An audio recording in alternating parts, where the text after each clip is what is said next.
People always ask me, when does tanking get fun? When do I stop feeling this anxiety and pressure to tank, and when do I really start to enjoy it? To which I always respond, you're not playing WoW to have fun? What? However, I set out to answer this question, and I have reached the conclusion that the objectively correct answer to this question is level 36. You might be wondering, that seems a little random, why 36? That's because at level 36 is when warriors reach a level of enlightenment. You unlock what is quite literally the most satisfying button combination in WoW Classic, sweeping strikes and whirlwind. Spartans! What is your profession? This is the level range where warrior tanking becomes less about sunder spamming and more about effectively managing your rage in order to do as much cleave damage as possible. And it is so much fun to play.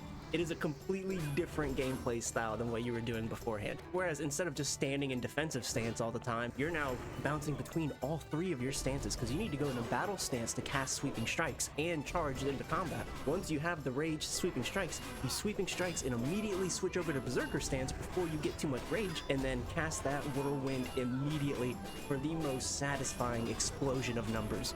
From there, it's all about managing your rage to make sure you have enough rage to swap over and hit whirlwind on cooldown for insane damage. Add engineering grenades on top of that, you're unstoppable.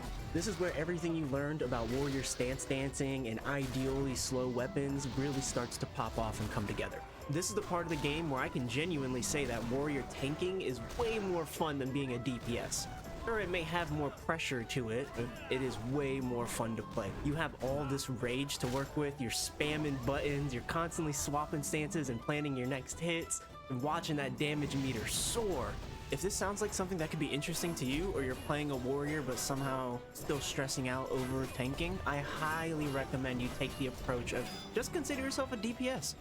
One that your whole job is to make sure all the enemies are fighting you, because that gives you more rage to do more damage. If you guys want to see more content, check out my channel for more videos, and I hope you have a good one. Take care.